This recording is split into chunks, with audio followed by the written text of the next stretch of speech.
Voltamos com o Tribuna Livre, aqui na sua TV Rio Branco, canal 8.1. Agora muito mais cultura, informação, saúde, isso mesmo, para você e sua família. Doutor Narciso, vá se concentrando aí, concentração total, para fazer a próxima pergunta. A primeira pergunta eu digo para o doutor Tó, porque eu vou fazer uma breve apresentação para quem não o conhece ainda, e depois o senhor pode fazer a pergunta, tá? Claro que antes disso, o doutor vai contar para a gente o drama que ele mesmo viveu. Bom, para quem não conhece ainda, o doutor Thor Dantas é pós-graduado em Medicina pela Universidade Federal do Rio de Janeiro, 1997, mestrado em Medicina Tropical pela Universidade Federal de Brasília, em 2001, doutorado em Medicina Tropical pela Universidade de Brasília, 2010, possui ainda títulos de especialista em Clínica Médica e Infectologia, com área de atuação em Hepatologia. Seja bem-vindo, doutor Dantas. Bom dia. Aliás, boa noite. Boa noite. Obrigado, Muniz. Obrigado pelo convite. Prazer recebê-lo aqui no programa. Narciso, muito obrigado. Alex, obrigado. É um prazer estar aqui. Doutor, antes da pergunta do doutor Narciso, eu queria que, mesmo em rápidas palavras, para a gente não comprometer outras perguntas, o senhor narrasse para a gente, de viva voz, o drama que o senhor mesmo sentiu na pele em 2021, lá no início da Covid-19. Eu fui acometido de Covid logo no início, né? Assim, atendendo os primeiros pacientes, eram muitos naquele momento, e logo no início, nos primeiros plantões, nos primeiros pacientes, eu me infectei. E eu tive uma Covid grave, né? Enfim, fui o primeiro aqui do Acre a tomar o tratamento do plasma convalescente. Eu peguei alguém que já tinha tido Covid, que era um tratamento experimental na época, injetei em mim o plasma, não funcionou. Usei o corticoide, que era o tratamento que a gente usava naquele momento, amenizou, mas o pulmão continuou inflamando, então foi para 20%, 30%, 60%. E aí eu comecei a ter baixa da saturação, foi um momento muito dramático mesmo, peguei uma Covid grave, forte, e fui para UTI, passei muito perto de ser entubado, muito perto, fiz uma pneumonia grave também em cima, bacteriana, tive que tratar com antibióticos, tive um distúrbio da coagulação, que é comum na Covid, minha coagulação alterou bastante. Fiz uma pequena trombose aqui no braço, pequena, não tive trombose grave, mas tive que tomar anticoagulante durante bastante tempo. Foi isso, eu tive outro lado, eu experimentei o lado do paciente também, os pacientes que eu cuidei, claro. Eu vi como é que é estar do outro lado Ou seja, do biombo. Em 48 anos de idade, 25 de profissão, você não tinha vivido o drama igual? Não tinha, nunca tinha ficado gravemente doente, foi a primeira vez. Uma experiência que ensina a gente, né? Sim. O médico ficar doente, você se colocar no lugar do doente, você aprende muito, cara. Você aprende muito como é que você pode fazer melhor, porque aí você fica olhando, né, como que você gostaria que fizessem com você, como que você gostaria de ser cuidado. E me ensinou muito, me ensinou muito. Eu também, nesse tempo todo de profissão, também nunca esperaria viver uma pandemia. Também a própria pandemia foi uma grande surpresa para um infectologista, né? Então, realmente tem sido 2 anos de muito aprendizado. Até porque das tantas pandemias que nós brasileiros já tivemos que enfrentar, foi no ano de 1918 que foi a da gripe espanhola, né? Isso. De lá para cá, verdadeiramente pandemia não existiu nenhuma, né? É verdade, é verdade. Verdade? Não é uma coisa que você vê toda hora uma pandemia, nem toda geração vive isso. Então a gente teve uma geração anterior à nossa, a gente não viu, e agora a gente teve essa, digamos, experiência, né? Essa oportunidade de enfrentar uma pandemia nessas proporções, que diferente da pandemia da gripe em 18, no século retrasado, a gente não tinha essa mobilidade global que tem hoje. Então o vírus espalhou com uma rapidez muito grande. A gente viu a onda chegando, né? Na China, aí chegou na Europa, chegou nos Estados Unidos, chegou em São Paulo, Rio, chegou no Acre. A gente viu a onda vindo, parece que era em tempo real aquilo tudo acontecendo. Então, uma experiência que tem que ensinar para a gente tem que ter aprendido alguma coisa, ou muita coisa, espero, com tudo isso que a gente viveu. Né? A ciência, ela vive disso, do aprendizado constante. Então, uma experiência ensina para a próxima, porque é certo que outras pandemias virão também no futuro. Certo. Isso é líquido certo. Eu falo, doutor, que a pandemia foi um convite forçado à mudança. É isso mesmo. Quem não mudou com a pandemia, porque não está difícil. É isso mesmo. É isso mesmo. A reflexão sobre a nossa condição, né, de finitude, sobre a possibilidade da morte, porque a gente está acostumado a pensar que todo mundo vai morrer um dia, é uma coisa natural, como nascer e morrer. Mas a pandemia é diferente, porque o que não é natural é todo mundo morrer ao mesmo tempo da mesma coisa. Isso não é normal, entende? Então a gente não pode naturalizar a morte da pandemia. Eu acho que isso é um grave equívoco de quem tentou fazer isso. Ah, vai morrer gente mesmo, os idosos vão morrer, todo mundo morre um dia. Não, mas não é normal. Alguém falou que era processo de seleção natural. Não é normal todo mundo morrer ao mesmo tempo da mesma coisa. E cadê a nossa empatia para salvar as pessoas? Então você imagina um bombeiro quando vê um prédio desabando, um incêndio. Ah, não deve ter ninguém lá dentro. Se eu achar um vivo lá dentro, valeu todo o meu esforço. É assim que a gente vive. Então, se a gente conseguir salvar um, dois, é para isso que a gente vive, né? Acho que a empatia foi uma coisa que a gente aprendeu nessa pandemia. A gente precisa cuidar do outro, né? O ensinamento cristão mais essencial. Sim. Cuidar do outro como eu gostaria de ser cuidado. Doutor Thor,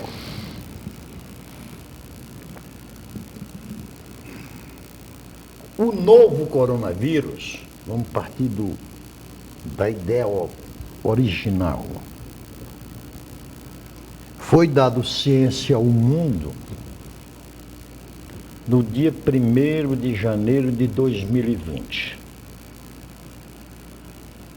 Pela China, dado um surto que surgiu na cidade de Wuhan. O governo chinês fez certo lá no início em aplicar um lockdown que isolou a cidade de Wuhan do restante da China até testar toda a sua população, fazendo com que a China, até hoje, só tenha morrido. Até hoje, a China só morreu 5.226 chineses. Olha só. Com uma população de 1,4 bilhão de brasileiros. De chineses. Enquanto no Brasil, só 4 estados do Brasil foram a óbito menos do que na China, que foi o Acre, Roraima, Amapá e Tocantins. Isso. Até o nosso vizinho estado de Rondônia, já foram a óbito 7.264, superou a quantidade de mortos na China. A minha pergunta é, as nossas autoridades trataram mal o enfrentamento à Covid-19? Realmente, os números falam por si, né? Os números são impactantes. Naquele momento, a China foi exemplar realmente na contenção da Covid no seu território. Porque não há sombra de dúvida de que um vírus que se propaga por via respiratória, ele pode ter a sua transmissão totalmente interrompida se eu manter distância de você. É completamente diferente, por exemplo, da dengue, que a gente fala todo ano. A dengue, a gente não consegue acabar com a dengue porque tem um mosquito. Aqui não. Eu para você direto, não tem ninguém no meio. Se eu ficar longe de você, o vírus não circula, a epidemia não propaga e o surto se acaba. Então a China fez correto nesse aspecto. A China errou em algumas coisas, talvez, em não ter antecipado ao mundo rapidamente a gravidade do que estava acontecendo ali. E isso acho que foi um erro para o mundo se preparar, saber que o negócio, a onda estava vindo. Mas eles realmente foram capazes de conter e em muitos lugares do mundo, perderam muito tempo e energia com debates inúteis e fúteis, ao invés de focar no que precisava ser feito. A própria Organização Mundial de Saúde só veio considerar a pandemia da Covid-19 2 meses após a China ter anunciado a existência dela no seu território. É verdade. Muita gente já cobrava, olha, já é pandemia, a OMS vai decretar quando? Até que eles finalmente decretaram que era pandemia.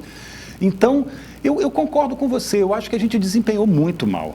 O Brasil tem uma quantidade de óbitos por Covid que é inaceitável em relação à sua população. E aí é isso, quer dizer, máscara, a gente ficou debatendo se máscara era ou não era necessário, quando já estava o mundo inteiro usando máscara e provado que a máscara era útil. O lockdown ele precisa ser feito de uma forma intensa, forte, Para tudo por um curto período de tempo. Aí, tudo cessa. A gente fez o contrário, a gente fez um lockdown mais ou menos, não parou nada direito, um tempão que não se acabava nunca. O povo ficou angustiado. Angustiado porque não sai nunca desse lockdown, mas a gente não fez o que deveria ter sido, que a China fez. Para tudo, todo mundo isolado, ninguém se comunica, a coisa cessa. Ela esfria por ela mesma. Esse foi um outro grande erro. Depois veio o erro da discussão inútil também da vacina, não vacina. Quando a gente já tinha vacina, quantas pessoas, Narciso, eu vi na UTI, grave, entubado, porque não tomaram a vacina, porque ficaram com medo por causa das falsas notícias, fake news, boatos, mentiras, vamos chamar do que quiser, de que a vacina estava matando as pessoas, quando a vacina estava salvando as pessoas. Então, a gente desempenhou muito mal, muita energia gasta, né, à toa. Aqui no Acre a gente conseguiu, você falou do número, o Acre foi um que desempenhou bem. Por quê?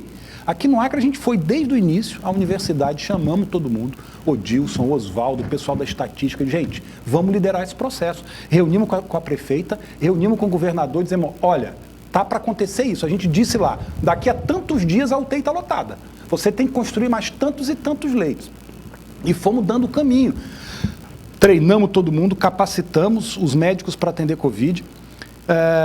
E a gente fez um negócio aqui que foi muito importante, inovador, e outros lugares do mundo fizeram, que é usar a telemedicina para cuidar de Covid, porque era um momento que a gente não dava conta de cuidar de todo mundo. Pegamos os alunos da universidade, os professores orientando, um exército de gente no telefone, entrando em contato com todo mundo, monitorando aquilo que a gente chama da hipóxia silenciosa, porque o que o Covid faz? A oxigenação cai. Aquilo que a gente mede no dedo, né? Só que cai antes da pessoa sentir. Ela não está sentindo mal ainda, mas se você bota no dedo, o oxigênio está baixo. Esse é o momento de intervir. Esse é o momento de levar para o hospital, fazer o remédio e salvar essa pessoa. Se ela fica em casa e demora para chegar no hospital, ela chega grave e a gente já não consegue mais salvar ela. Então, essa rede da telemedicina, que foi coordenado pelo Rodrigo, pelo Oswaldo e pelo Odilson, os colegas lá da universidade, foi fundamental para dar esse resultado melhor que a gente teve no Acre. Então, acho que a gente foi o esforço coletivo aqui da academia, da universidade. Doutor, nós tivemos, de certa forma, uma politização com o Covid. A questão política ela foi muito atuante, né? E isso impactou diretamente na morte de muitas pessoas. O kit Covid, né, que foi tão proliferado, foi indicado, na verdade, ele foi totalmente ineficiente. E ele também foi responsável pela morte de muitas pessoas, você acha? Ele foi responsável pela morte de muitas pessoas. Eu vou explicar por quê. Porque ele vendia a falsa sensação de segurança. E isso é a pior coisa que pode acontecer. As pessoas recebiam um saquinho, eu vi a foto vários no Brasil, com um dizer, vai ficar tudo bem, não se preocupe, tome esses remédios. E ele ia para casa tomando aqueles remédios, achando que aquilo ia protegê-lo, não monitorava a saturação, para chegar a tempo no hospital, quando vi que estava evoluindo grave. E eu vi vários chegando no hospital, mas como que eu posso estar aqui na UTI grave agora? Porque eu estava tomando os remédios todos, a cloroquina. Então, ele fez muito mal. E a gente perdeu muito tempo num debate inútil, depois que a ciência já tinha provado. Eu usei cloroquina no começo em alguns pacientes. Teve um professor meu da França, que me ligou, médico, disse, você está aí na Amazônia, tem cloroquina um monte aí, né? O Didier Renaud? Pois é, o Didier Raoult foi o que publicou aquele artigo, que o mundo inteiro olhou para aquilo e disse, opa, que coisa boa isso. Só que depois, a ciência tem uma característica dela que é muito importante, que ela é autocorrigível. Não existe erro científico que perdure muito tempo sem que ele seja descoberto, porque está todo mundo checando o tempo inteiro o que está sendo feito pelo outro cientista. Se aquele estudo tem problemas, tem erros, rapidamente alguém identifica aquilo. E o estudo do Didier Raoult tinha vários erros metodológicos graves. E logo foi percebido, mas você fez errado. Cadê os 5 pacientes que foram para a UTI? Você não fez o cálculo assim, faça assado. Cartas para a revista. Ele refez tudo e ele assumiu. Ele escreveu, realmente. Inclusive, está errado os dados. Inclusive, eu ontem li um comunicado feito por ele mesmo, o doutor Didier, que, diga-se passagem, que era um dos mais famosos infectologistas da França. Verdade. Ele reconhecendo que foi um equívoco, um grave equívoco. Ele reconheceu. Que, por acaso, ele foi o primeiro a orientar o uso da hidroxicloroquina contra a Covid-19. Exatamente. Né? E aí depois que a ciência se debruçou pela questão, disse, colega, esse estudo está errado. corrija. Aí quando ele corrigiu, disse, realmente, vocês têm razão, quando eu refiz os cálculos, não está dando benefício. Outros estudos começaram a sair. A hidroxicloroquina é a droga mais estudada da história da medicina com estudos negativos. Porque ficou essa politização tão grande e as pessoas foram continuando fazendo estudo. E quanto mais estudo saía, mais se via que ela não funcionava. Então a droga entrou para a história da medicina como a que mais tem estudo negativo de todos. E aí, sim, o prejuízo de tempo, perdendo tempo num debate infrutífero, ao invés de focar naquilo que realmente funciona, e vendendo a falsa sensação de segurança. Vamos ao intervalo comercial e voltaremos em 3 minutos. Aguarde, é rapidinho. Até já.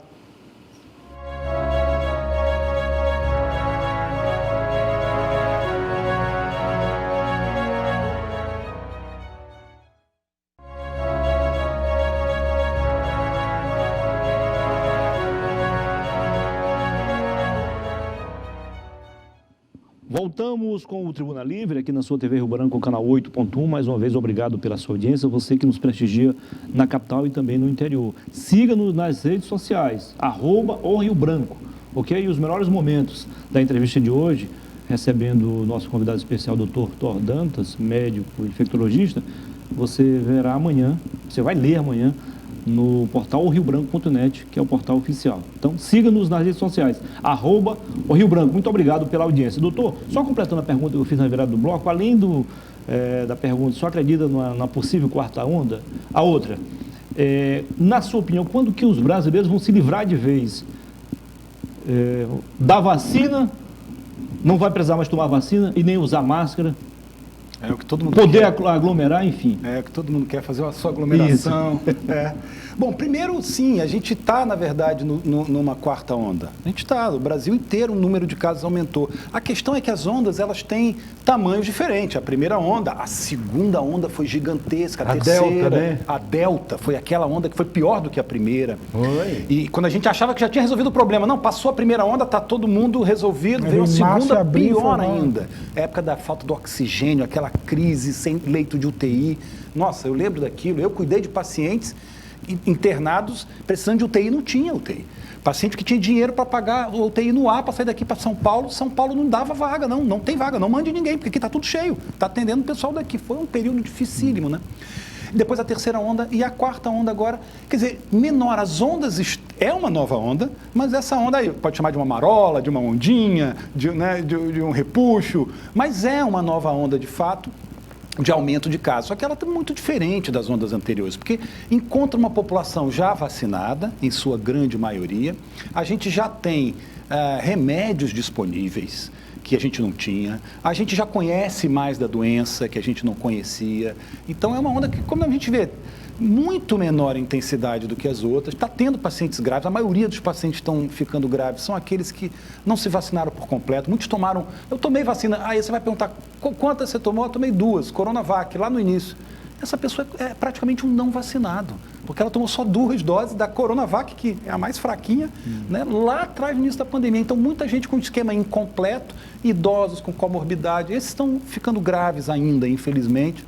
Mas a grande maioria, vocês devem conhecer vários que tiveram Covid agora, recentemente. Quadros leves, uma garganta, o nariz arranhando, né? E está cheio aqui, São Paulo, no Rio. É curioso que a onda estava no Rio, São Paulo, há 3 semanas atrás. A gente sabia que ia chegar aqui, porque a gente vê, né, o comportamento das surtos e epidemias, elas são previsíveis. É matemática a onda. Então, a gente sabia que ia chegar. Eu acho que vai passar rápido, vai passar logo. O importante, eu acho que as pessoas entendam que quem está vacinado está protegido.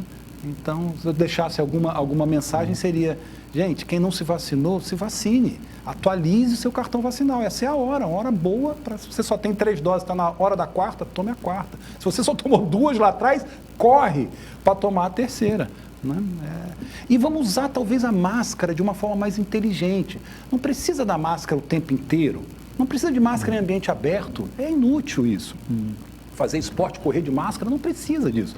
Agora, se você está num ambiente fechado, saturado, muita gente, uma agência bancária, né? Cheio de gente ali. Transporte coletivo. Transporte coletivo, você está agregando uma proteção a mais para você. Quando você bota a máscara, nada mais do que você está fazendo é que está se protegendo. Quer dizer, eu tenho aqui agora uma proteção que eu boto no bolso, às vezes eu uso, às vezes eu tiro, conforme a necessidade. Se eu estou num ambiente aglomerado ou não, se eu tenho maior risco, se eu tenho diabetes, hipertensão, né? Se eu tenho obesidade, se eu fumo, aí essa pessoa tem mais risco. Se eu não tomei minha vacina por completo, essa pessoa usa a máscara de uma forma mais inteligente. E a outra coisa é atenção aos sintomas. Quem está com sintoma de gripe, de resfriado, se afasta do contato das pessoas, fica em casa e testa. Se é Covid, cumpre o isolamento e volta. Com essas medidas, a gente vai começando a lidar com a pandemia de uma forma mais inteligente. Essa quarta onda não precisa parar nada, não precisa parar a aula, não precisa parar o comércio, nada disso, esse tempo já passou.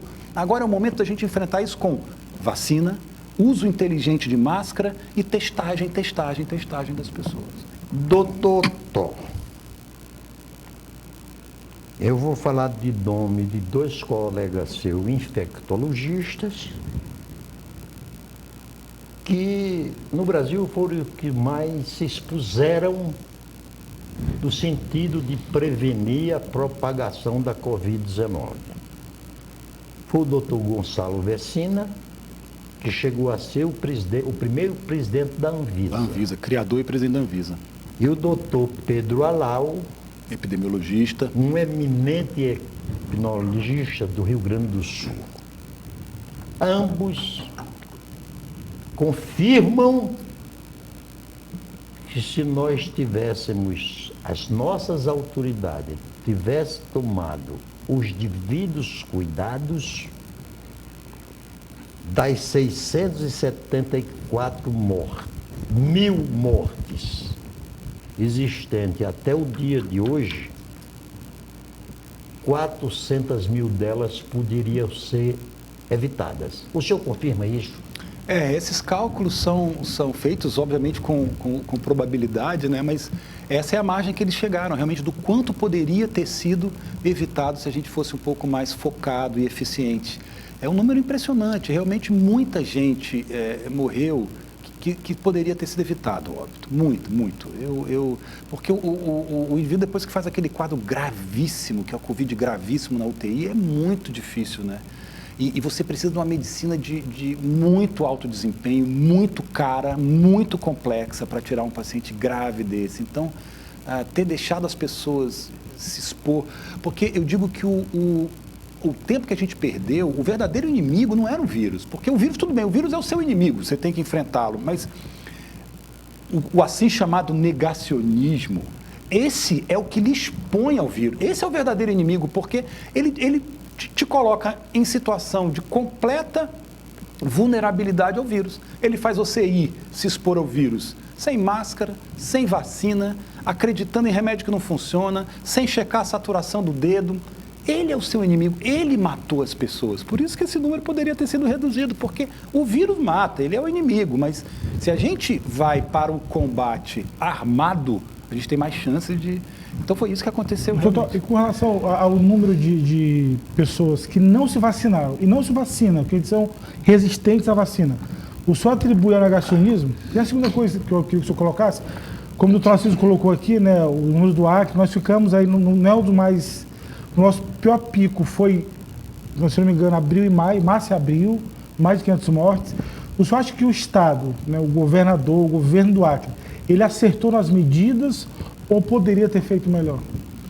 Bom, primeira questão do porquê as pessoas não acreditam, né, têm medo da vacina ou acreditam em notícia falsa. Tem um fenômeno hoje em dia que é da sociedade, discute, das fake news e tudo mais, que vai além da vacina, que né, abrange vários aspectos da sociedade.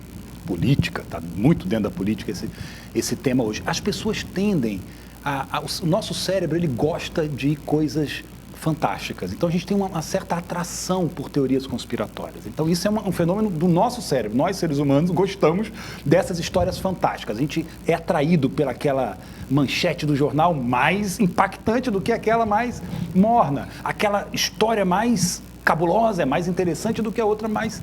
Então, o cérebro gosta dessas coisas. E a gente tem que, então, remar contra uma tendência natural nossa de acreditar em fantasma. que não existe. Esse é um aspecto. Outra coisa, existe uma certa, acho que da história aí da vacina. A vacina surgiu a gente buscando pus da varíola e inoculando na outra pessoa, né? Então era uma coisa meio estranha mesmo, pegar o pus e inocular em você. As pessoas tinham um certo medo, uma certa desconfiança daquilo. Eu acho que é natural. A gente tem que equilibrar na vida a desconfiança com a credulidade. Se a gente desconfiar de tudo, a gente vira louco, a gente não acredita na realidade ao nosso redor. Mas também se a gente abraçar tudo sem criticar nada, tem um ponto de equilíbrio, tem né? que ter um ponto de equilíbrio ideal. E alguns não têm. Alguns permanecem até hoje desconfiando de tudo, que a Terra é plana, que a vacina está matando, não é isso? Essas pessoas têm um grave problema, né? Aquele também que é o primeiro a acreditar no charlatão, então aquele que acreditou, né, no tratamento que não funciona, esse também acredita em tudo. Então é um equilíbrio difícil para o ser humano. Tem que saber ler a realidade, tem que saber ler o dado. Não vem cá, esse estudo é bem feito. Aí a gente precisa das pessoas sérias ajudando a gente a interpretar, né? Por exemplo, na política você precisa do jornalismo profissional checando se aquela informação é verdadeira. Quem que eu vou acreditar? No cara da internet ou no jornalista profissional que foi lá, que apurou, que levantou a questão, trabalha com isso? Na medicina, eu vou acreditar no cara que está com a notícia lá no Facebook ou no pesquisador que trabalha com isso, que viveu a vida inteira, né? Então, eu acho que é isso, a gente saber dar ouvido certo para o dado, né? Atenção ao dado, saber interpretar o dado e pedir ajuda das pessoas que saibam interpretar o dado. Esse é o aspecto da vacina, e realmente a vacina sofre um ataque que ela é totalmente infundado. A vacina é entre as 3 maiores invenções da humanidade, entende? Duvidar da vacina é como duvidar do antibiótico e do anestésico, não tem sentido isso. A gente transformou a realidade do mundo com as vacinas, elas são seguras, elas são eficazes, inclusive as do Covid. Eu dei nos meus 2 filhos de 10 e de 12 anos. Se eu não acreditasse nisso, eu não daria nos meus filhos. Tomei 4 doses, dei 3 doses na minha filha, dei 2 doses no meu filho. É seguro e é eficaz. Esse é um ponto que a gente tem que pacificar. As pessoas têm que virar essa página. A outra pergunta que você me fez é bem mais difícil, né? Porque já entra numa seara talvez um pouco mais política, de análise do contexto. Eu já falei um pouco de como foi esse processo. Esse processo que, na verdade, quem liderou esse processo foi a academia. Não foi o governo, não foi. Nós olhamos para aquilo, juntamos as mentes que pensam isso, os epidemiologistas, os estatísticos, o pessoal da economia, para fazer os cálculos, para ver a curva da epidemia, quando ia chegar no pico, quantos leitos.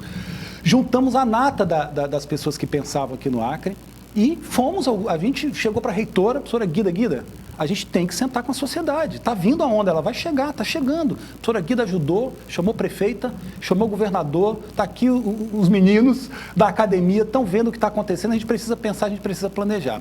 E assim a gente liderou esse processo, né? Eu fiquei ali no centro do processo o tempo inteiro ali. Então, não necessariamente o pessoal do comitê, mas alguém também... Isso, aí todo mundo se juntou ao comitê. Aí, claro, aí chega a estrutura governamental que tem que botar as coisas em práticas, né? Eu acho que teve alguns acertos. Por exemplo, o governo não duvidou da vacina. Quando apareceu a vacina, ele disse, eu quero, me dê que eu tomo. Não, nesse particular, doutor, fazendo justiça, nós precisamos dizer que das 27 unidades da federação, o Acre não é a menor em população. Nós temos Roraima, Amapá, com populações menores do que a nossa, mas o Acre, até hoje, neste momento que estou gravando isso, só teve 2.700 mortes, enquanto os outros estados superaram a marca dos 2.000 votos. Não, mortes.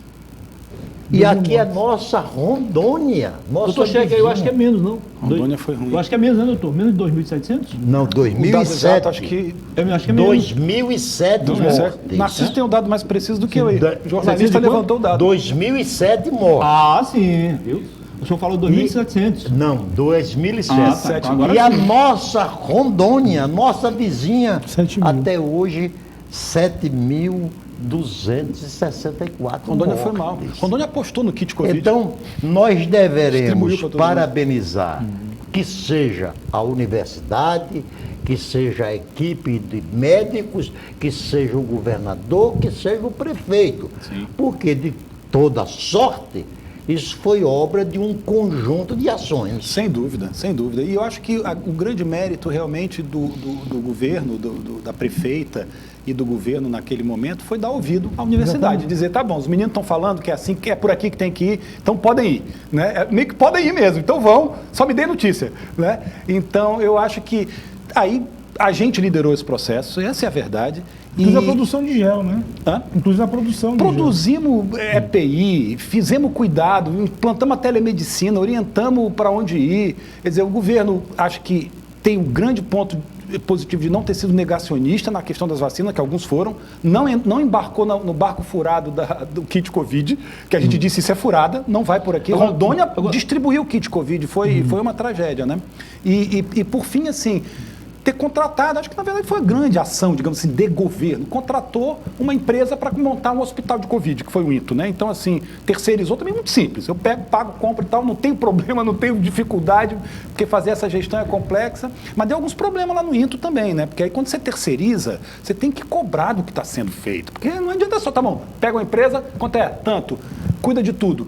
Não, você é o dono, você está pagando, tem que cuidar, e deu vários problemas ali, depois o doutor Oswaldo foi para lá, vocês vão lembrar disso, ser diretor lá, porque estava dando muito problema lá. Os pacientes estavam sendo tratados de uma forma inadequada. O Oswaldo foi para lá e mudou a cara lá. A gente falou, Oswaldo, vai lá, ajuda lá, porque eles estão precisando. Doutor. Então, a gente teve que estar junto o tempo inteiro, porque, assim, se me permite assim, uma opinião talvez pessoal, uma inconfidência, eu acho que a gestão não é o forte, entende? Eu acho que faltou um pouquinho de... Gestão é difícil, eu não sou um bom gestor. Gestão é difícil, é diferente do parlamento, é diferente do... O gestor é um administrador, ele tem que ser uma pessoa com esse perfil. Algumas pessoas têm o perfil de gestor, outras não têm. Aliás, o senhor foi presidente da Fundação Hospitalar. Aliás, na época era superintendente, né? É. Governo Binho. Doutor, só para fechar esse ponto aí, até que ponto, enquanto autoridade sanitária, lhe preocupa essa onda aí da síndrome gripal, que também está matando? Teve um problema grave com as crianças agora. Sim. Então, a gente está no período de aumento das viroses respiratórias como um todo. É o período da seca, é o período da queimada, muita virose respiratória e tem um vírus, são diversos vírus, adenovírus, rinovírus, vírus sincial respiratório, que causam isso.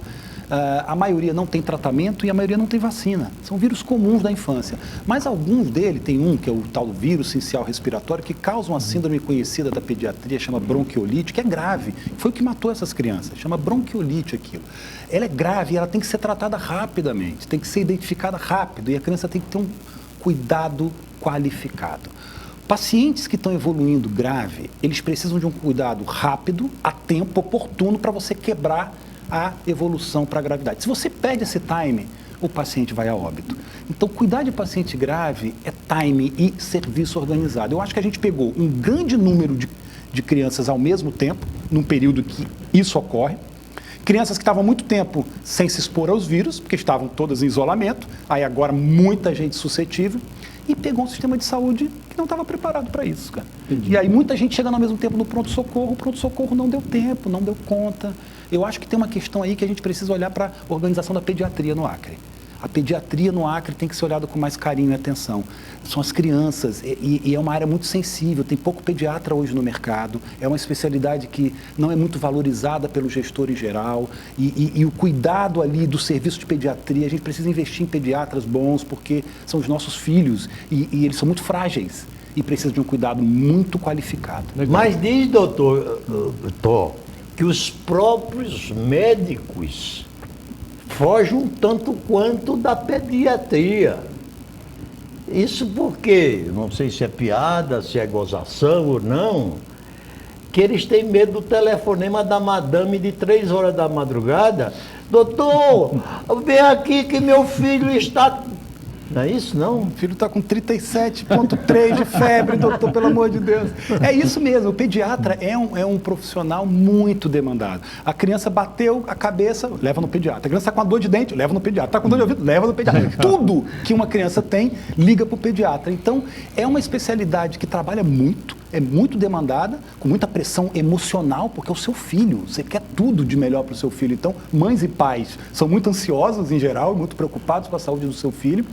E uma criança que não sabe falar, então o pediatra ele é um clínico de mão cheia, porque ele tem que desvendar sem a criança poder dizer o que ela sente, né? Ele tem que ter um instinto para ler a criança.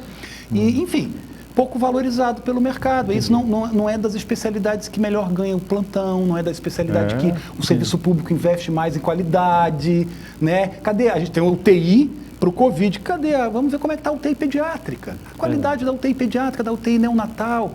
Eu acho que a gente está precisando um olhar assim, estratégico em cima da pediatria aqui no nosso estado. Legal. Professor Alex, uma pergunta aí, antes da virada do bloco de política, para o doutor Tom. Na verdade, eu não sei se vai ser redundante, mas, doutor, o remédio para o Covid foi a reclusão social, isolamento. E havia, de certa forma, uma certa, né, briga, vamos colocar entre aspas, com relação a eu fecho o comércio ou eu salvo vidas, né? Ou não morre de Covid ou morre de fome. O senhor acha que já se tornou uma dicotomia, não tem como separar isso, né? Ou, de fato, a gente poderia ter, ou fazer o lockdown de verdade, ou abriria tudo de uma vez? O doutor Todd responde daqui a pouquinho, porque nós vamos ao intervalo comercial e voltaremos em 3 minutos. Continue com a gente. Até já.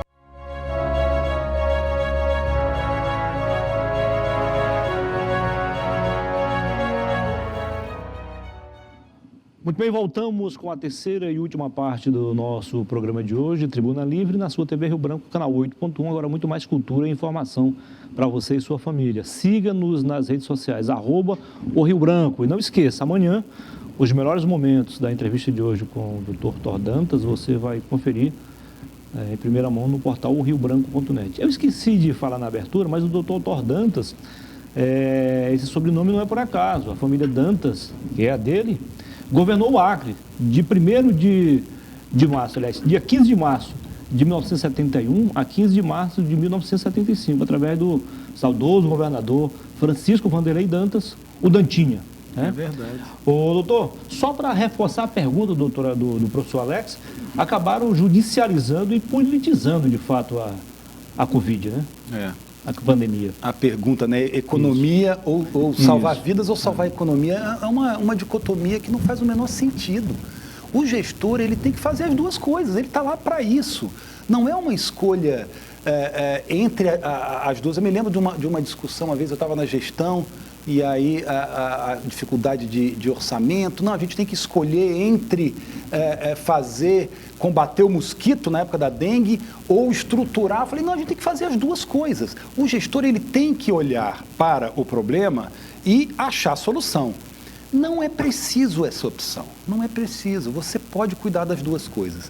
Veja, o lockdown, ele precisava ser feito curto, rápido, intenso, e isso impactava pouco na economia, se a gente tivesse feito certo.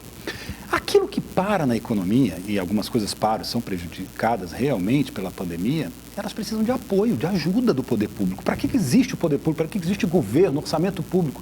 Para ajudar aquele comerciante, aquela pessoa da área cultural, aquele que mais parou.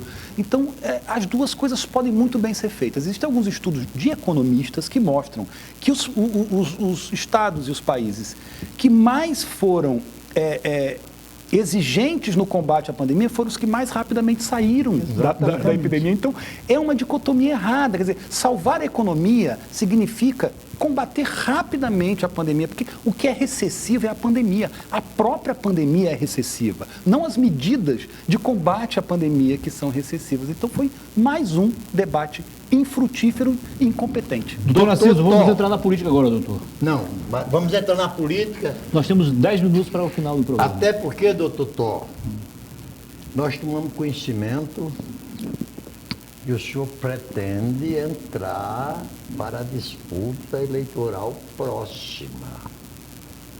O senhor aqui não pode se apresentar como candidato propriamente dito e nem pedir votos. mas como todos os outros candidatos, Ainda pré-candidatos? você pode dizer que pretende. Aí você passa a ser tratado como um pré-candidato. O que lhe motivou, se é verdade, a adentrar no nosso ambiente político? É verdade, coloquei meu nome como pré-candidato. Eu estou com faço 48, faço 49 anos agora esse ano, estou chegando na metade da minha vida. Tenho 25 anos de medicina, tenho 20 anos de professor e eu constatei, né, aquilo que a gente sabe, todo mundo sabe, que todos os problemas da sociedade passam pela atividade política. Então, eu consigo ajudar muita gente como médico, mas só aqueles que chegam até mim. E a atividade política ela é a mais mal vista por todo mundo, né? Todo mundo olha para a atividade política com maus olhos, mas ela é absolutamente essencial e não há solução para os problemas da sociedade sem ela. E eu acho que a política ela precisa ser qualificada, acho que ela precisa de boas pessoas dentro da política. Narciso, eu quero mudar o mundo para melhor. Eu nasci para isso, para servir as pessoas. A minha vida é estudar e cuidar de pessoas. É isso que eu faço desde sempre. A medicina me ensinou a resolver problemas complexos. Um paciente grave de UTI, de Covid, é um problema complexo para resolver. O emocional do paciente, a parte social, a parte clínica. Esse olhar de resolvedor de problemas complexos, eu acho que eu posso usar na política, eu acho que ele pode ser útil. Eu quero fazer a política com o olhar de quem quer ajudar a resolver problemas. A sociedade tem problemas complexos para resolver. Não são simples os problemas que a sociedade tem para resolver, né? A segurança, a educação, a gestão, a economia, os juros, são problemas complexos. A divergência de opiniões, eu penso diferente de você, como equaciona isso? Eu acho que a gente precisa ter uma política que entrega mais para as pessoas. A política, ela me parece muito perdulária, ela gasta muito para entregar pouco para as pessoas. E as pessoas precisam da política. E eu acho que a política precisa se beneficiar de pessoas querendo fazê-la por ideias. E as ideias podem ser diferentes, eu posso ter uma ideia diferente da sua, não tem problema nenhum. Mas nós estamos defendendo ideias, não interesse pessoal. Não estou na política para benefício próprio, eu não preciso dela. Se não der certo, eu saio a hora que eu quiser, volto para o meu consultório, volto para a minha vida, mas eu quero ter a experiência de poder contribuir mais hoje. Com 25 anos de formado, metade da minha vida, eu acho que eu posso. É isso que me motiva. Eu quero mudar o mundo para melhor. Professor Alex. Tem uma frase grande que fala, seja a mudança que você espera. Né? Perfeito. E a política hoje ela precisa muito de mudança. Nós sabemos disso.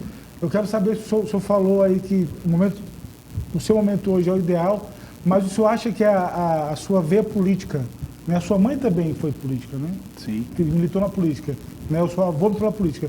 Isso também já vinha trazendo para o senhor alguma motivação? Ou foi, não, esse é o momento exato e agora que eu vou? Ou é algo que o senhor vem pensando há muito tempo? Ou, de certa forma, o senhor vem sido induzido a ir para a política? O que você está perguntando a ele se a política foi uma doença infecto-contagiosa que atingiu. Ou genética. É genética ou infecto-contagiosa? Tem fatores genéticos aí, hereditários, hein? Usou o termo melhor, isso é genética. É genética ou infecto-contagiosa, né? Se foi do momento, foi alguma coisa que me infectou. Se eu já trouxe desde criança, é genético. Mas realmente, eu tenho na família Dantas e na família Maia, tem políticos, meu tio-avô era o Mário Maia, meu tio-avô era o Dantinhas. Mas assim, a política para mim sempre foi, eu brinco, uma ameaça, infecciosa. Um dia você vai entrar na política, porque você tem jeito, porque sua família, etc. E eu dizia, mas eu não quero, eu não tenho paciência para a política, eu tenho preguiça disso, eu gosto da medicina. Isso aqui eu gosto, me preenche completamente, eu não preciso de outra coisa na vida para ser feliz do que a minha medicina, a minha família, os meus filhos. Não preciso.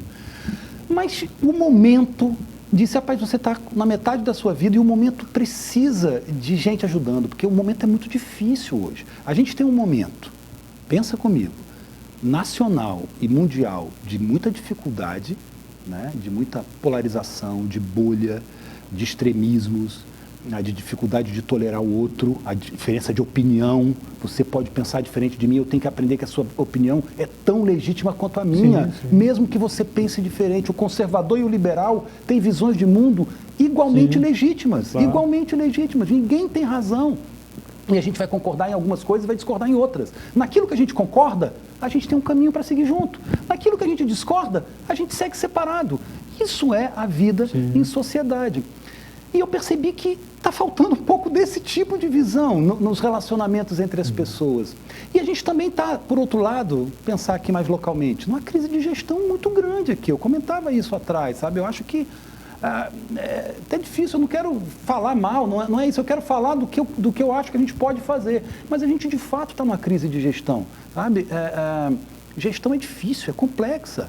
A gente traz o exemplo da gestão do hospital. O hospital está na literatura da gestão, da administração, como o organismo de mais complexa gestão que existe. Aeroporto e hospital. Está na literatura da administração.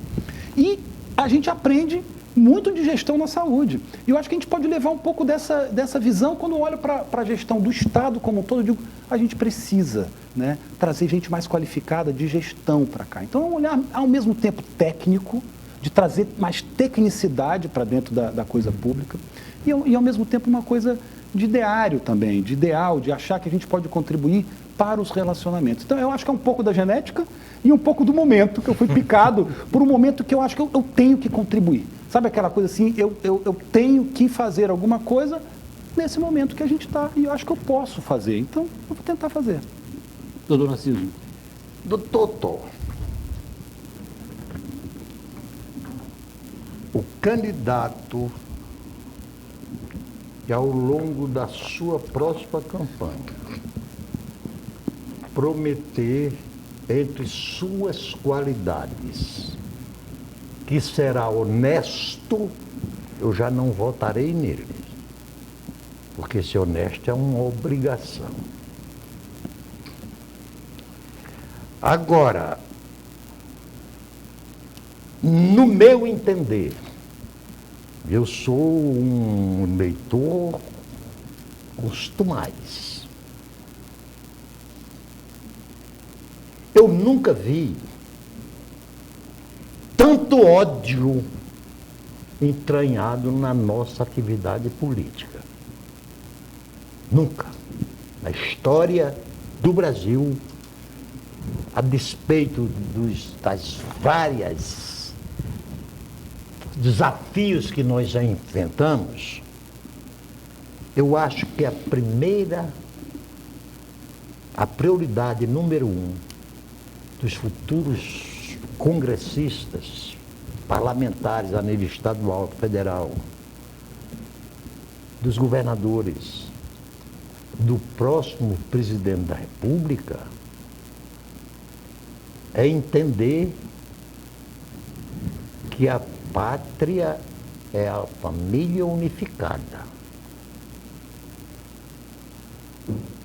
O senhor está disposto a emprestar parte do seu tempo para diminuir o ódio que tomou conta da nossa atividade política? Narciso, eu concordo plenamente com você. A raiva e o ódio nos relacionamentos está num nível nunca visto e ela é muito improdutiva. Ela é muito improdutiva porque, de novo, a gente vai sempre divergir em alguma coisa. Eu acho que a democracia tem aquela frase ótima, né, que a democracia é o pior dos sistemas, tirando todos os outros. O que significa dizer que ela tem imperfeições. Ela tem imperfeições, mas a gente precisa aprimorá-la. Algumas coisas são fundamentais para que a gente tenha uma democracia, né? Uma delas é o respeito à diferença. Entender que a gente vai conviver com diferença. Você é Flamengo, eu sou Vasco, você é conservador, eu sou liberal, e isso não é um problema. A sociedade não vai ser de um jeito só. A gente precisa de pluralidade de ideias na sociedade. Entendi. Quanto mais gente pensando diferente, melhor. E é isso. Diminuir o ódio, aumentar o diálogo, o entendimento, concordar no que é possível, discordar naquilo que é necessário. Infelizmente chegamos ao final do programa. Mais uma vez eu quero agradecer ao professor Alex, que já virou titular do programa. Foi um prazer recebê-lo mais uma vez, tê-lo conosco aqui na bancada. Prazer muito, alegria sempre estar aqui. Conheci o doutor Lance pessoalmente. O doutor foi um prazer, a pessoa que nós temos carinho, né, que acompanha a vida dele, porque teve grande importância nesse momento, como também tem tido, meu doutor. Que Deus lhe abençoe aí na sua caminhada, que o senhor possa galgar aí o seu sucesso. Doutor Narciso, mais uma vez, obrigado. Você sabe que, doutor, a TV Rio Branco está cumprindo uma missão da nossa rede mãe, que é a TV Cultura. Este programa existe pela permissibilidade que nos fora dado de que nós temos o compromisso de 3 horas diariamente tratarmos das questões do nosso Estado. Nós precisamos acabar de ouvir a palavra acre só ser produzida na grande imprensa quando é para dar notícia de um escândalo ou de uma tragédia que aconteceu aqui em nosso Estado. É por isso que a TV Rio Branco, você que convive na universidade, pode comunicar que essa televisão também está a serviço da universidade, para mostrar não só a qualidade da nossa medicina, mas das outras profissões que estão sendo formadas no nosso Estado. E por isso, dado a Covid está, infelizmente, na moda, é que nós lhes convidamos para você dar esta que eu entendi que foi uma das lições públicas e gratuita que você deu à população do nosso Estado. Muito Obrigado. bem. Antes de encerrar, quero deixar bem claro que o telespectador pode estar a perguntar: e cadê a charge, doutor Thor? Não é discriminação, é porque o horário do programa hoje foi diferente do que a gente faz normalmente, viu, doutor? Mas o senhor certamente acredito que foi bem tratado igual aos outros. E foi um prazer recebê-lo aqui. Parabéns pelo seu trabalho. Muito obrigado pela entrevista e boa sorte nesse seu novo desafio. O senhor tem ainda mais 1 minuto para fazer suas considerações finais. Foi um prazer recebê-lo aqui. Prazer foi meu. Muito obrigado, Muniz, Alex. Muito obrigado por estar aqui, Narciso, pelo convite. É um prazer. Eu gosto de conversa, eu gosto de falar, às vezes acho que eu falo demais, eu acho que é o cacuete de professor, mas eu tô muito motivado nesse momento da minha vida e quero poder dialogar com as pessoas, quero poder dialogar com as diferenças, quero poder ajudar a encontrar soluções. É isso que eu faço até hoje na minha vida privada, eu quero fazer isso na vida pública. É um prazer. Obrigado pelo convite. Boa sorte. Muito obrigado. E a você que esteve conosco desde o início do programa, muitíssimo obrigado pela audiência, você na capital e no interior. Vamos reforçar então o convite para na próxima semana, no mesmo horário, 9h45 da noite, sempre coladinho aí com Roda Viva, mais uma edição do programa Tribuna Livre aqui na sua TV Rio Branco, o único programa 100% de debate na TV Acreana. Tenham todos uma ótima semana e até próxima segunda-feira, se Deus quiser. Boa noite.